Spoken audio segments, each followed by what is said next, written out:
Os Estados Unidos reverteram uma série de sanções que já planejavam impor sobre a Colômbia. Isso porque o país aceitou sem restrições o retorno dos imigrantes deportados. Houve uma grande tensão no último domingo, depois que o presidente socialista colombiano Gustavo Petro proibiu voos militares de deportação de pousarem no país. Colombiano aqui na Colômbia, não. Lucas Bassani tem mais informações. Lucas Bassani, tudo bem com você? Vou te falar boa noite pela biblioteca aqui. Boa noite, Luca. Aqui já é boa noite, sim, Capês. Aí para vocês no Brasil, boa tarde. Foi um drama geopolítico, diplomático, se assim podemos colocar, no último final de semana, quando o presidente da Colômbia, Gustavo Petro, negou com que o avião militar que trazia deportados colombianos que estavam ilegalmente nos Estados Unidos de pousar no seu país. Ele usou como justificativa que eles não estariam sendo tratados de acordo com os direitos humanos e que enquanto critérios claros não fossem estabelecidos do transporte dessas pessoas, nenhuma aeronave norte-americana com esta finalidade poderia pousar no seu país. O presidente Donald Trump respondeu dizendo que caso a Colômbia mantivesse essa postura, uma tarifa de pelo menos 25% seria imposta sobre os produtos colombianos que estão vendidos nos Estados Unidos. E aí podemos falar de flores, de café, de outros gêneros agrícolas que os colombianos produzem e vão aos Estados Unidos. Petro dobrou a aposta dizendo que caso acontecesse a imposição destas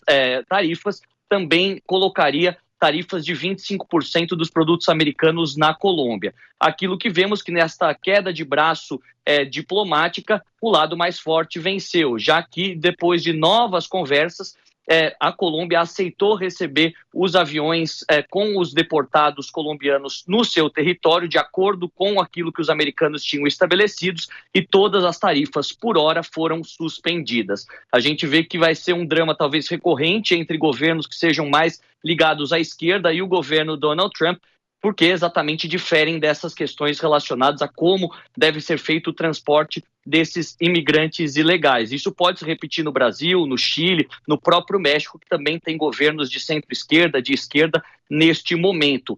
Apesar de que tudo aquilo que nossos comentaristas falaram até agora também é verdade. Durante as últimas décadas, esses voos de deportação com condições muito semelhantes têm acontecido dos Estados Unidos para diversos países da América Latina, alguns governos com voos mais frequentes, outros com menos frequentes, mas o governo norte-americano, no que diz respeito à proteção das suas fronteiras, à deportação de ilegais, nunca foi muito benevolente. Então não podemos esperar um tratamento VIP se são pessoas que cometeram irregularidades e ilegalidades ao entrar no território norte-americano. Isso não é válido apenas para os Estados Unidos, é válido para o próprio Brasil, para a Colômbia, para a Europa, para os países africanos, asiáticos, seja lá onde for. Entrou de maneira ilegal em uma nação, não seguindo os requerimentos documentais, tudo aquilo que foi estabelecido previamente, você corre o risco de sofrer todas as consequências, que incluem também a deportação para o seu país de origem.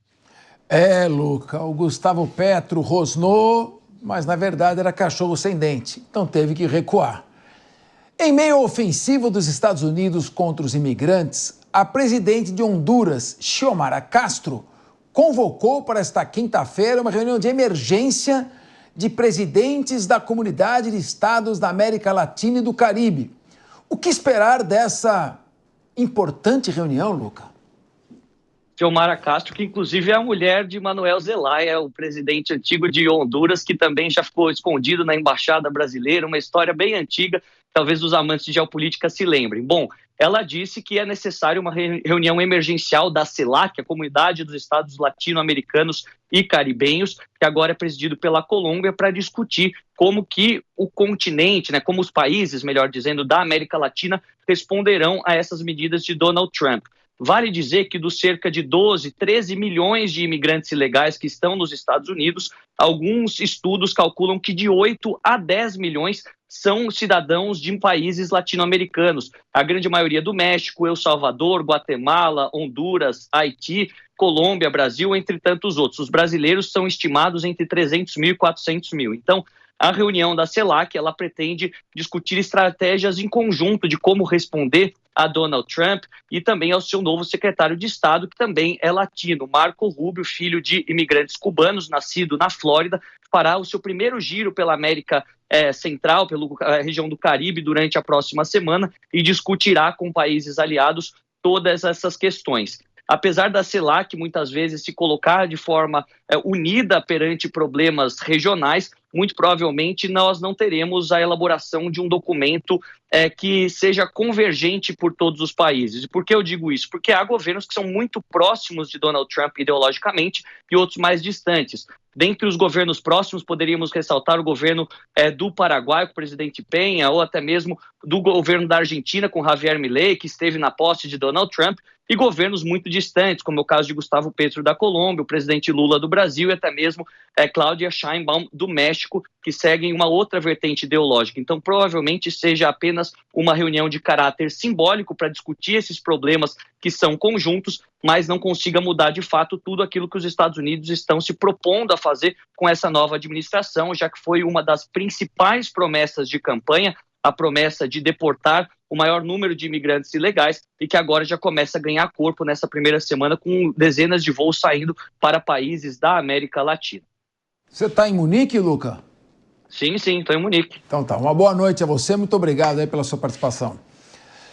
Priscila Silveira, como a esquerda gosta de reunião, não? Putz, como eles se reúnem, conversam e falam para não resolver nada. Quem vai ser o primeiro a enfrentar o Trump e tomar 25% de taxação nos produtos?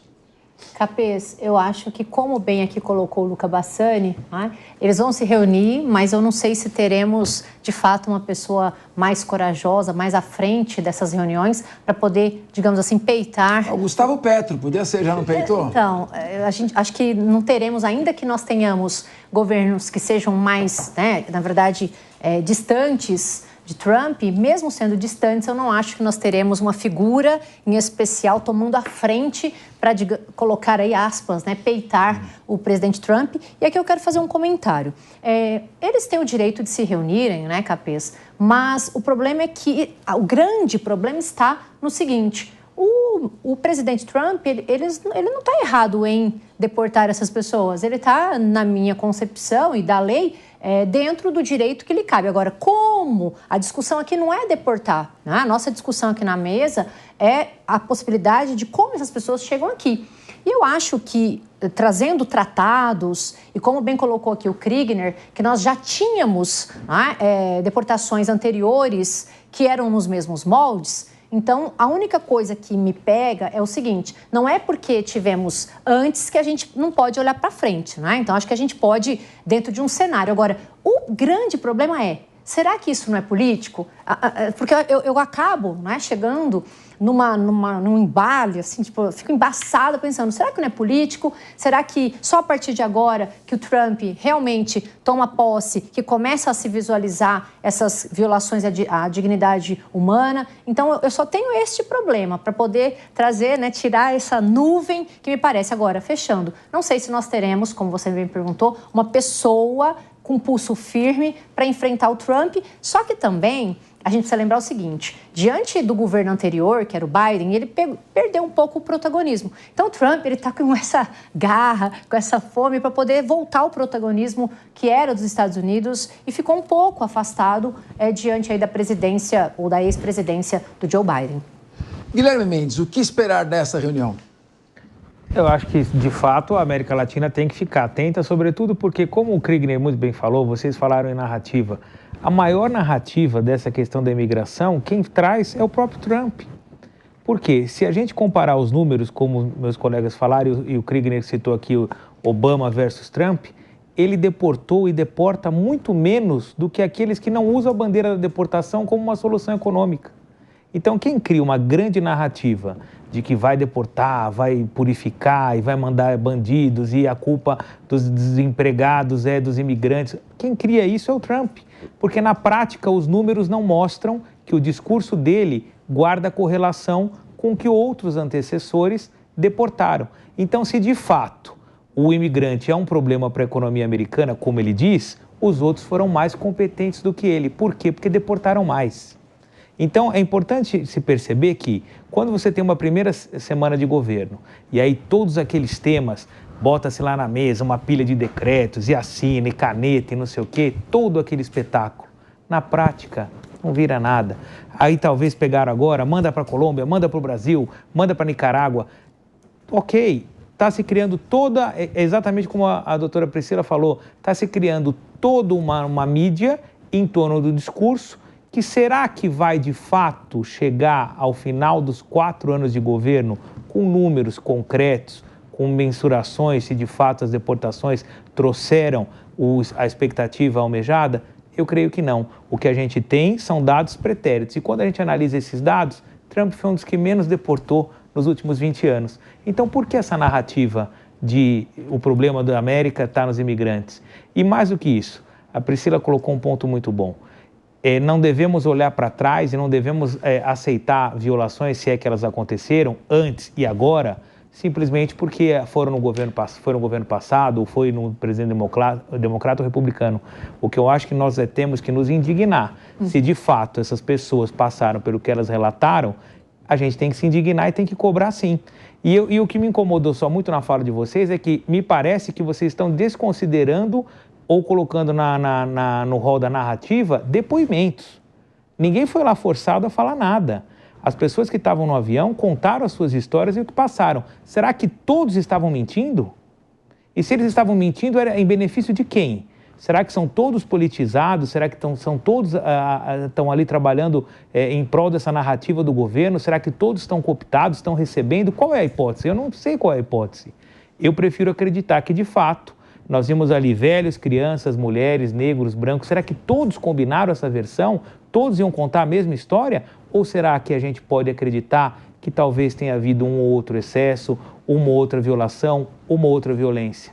Eu não tenho por que duvidar dessas pessoas. Não é o fato delas terem sido criminosas e entrarem irregularmente no país que talvez faça delas mentirosas, contumazes, ou então participantes de um grande conluio de narrativas de política, de geopolítica internacional, que me parece é gente bastante simples, que talvez não tenha nem, dada a situação em que chegou, a possibilidade de formular tantas hipóteses cerebrinas para criar uma grande história de colocar o Brasil versus a América de Donald Trump, não é?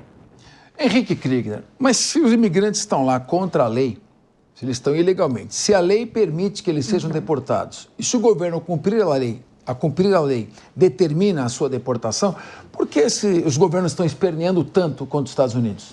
Volta na questão da narrativa. E aí, dessa reunião, eu creio que a gente não vai ter resultado prático nenhum. Especialmente porque os governos sabem muito bem quem é que está sendo deportado nessa primeira leva. Acho que é isso que é importante a gente lembrar aqui. Só de Honduras, por exemplo, a gente citou aqui a presidente de Honduras. Só de Honduras são mais de 600 mil imigrantes ilegais que moram nos Estados Unidos hoje.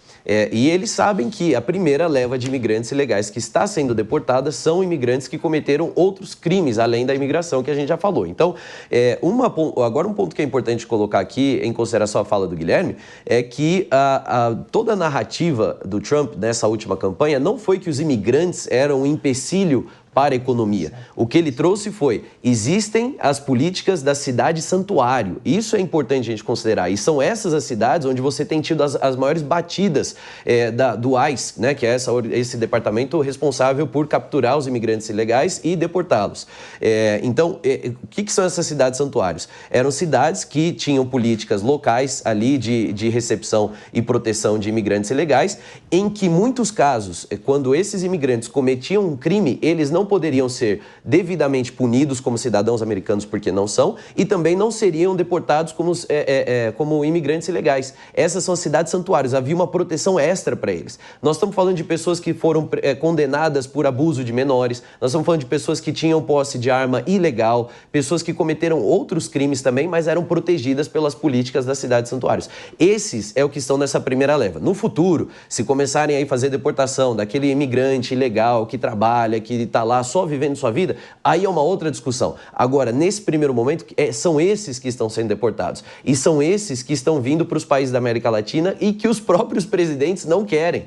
Para mim, a resistência dos presidentes em receber essas pessoas é porque eles sabem que não está vindo lá o super trabalhador. Se quisesse mesmo, Capês, fazer defesa de direitos humanos, eu falaria o seguinte: cria um programa de recepção de imigrantes ilegais, de nacionais que foram para outros países. Vai lá, pega cidades que carecem de mão de obra no interior do país, lá nos lugares mais longínquos aqui do Brasil, que muita gente não quer ir para trabalhar. Faz um programa de incentivo para que esses que estão voltando para o Brasil ou que desejem voltar para o Brasil vão trabalhar lá e aplicar a mão de obra que eles aprenderam no exterior, aprender ali. Faz um programa de incentivo para abertura de empresas, para talvez início de outras iniciativas sociais. Enfim, alguma coisa, até isenção de imposto de renda, não sei, pense em alguma coisa. Se quiser defender direitos humanos, tem maneiras de se fazer isso. Agora, não dá para ficar mascarando e alimentando essa narrativa. É porque é o Trump é presidente de direita, é o líder da direita mundial nos dias de hoje, e é por isso que eles estão esperneando dessa maneira. Não tem outra explicação.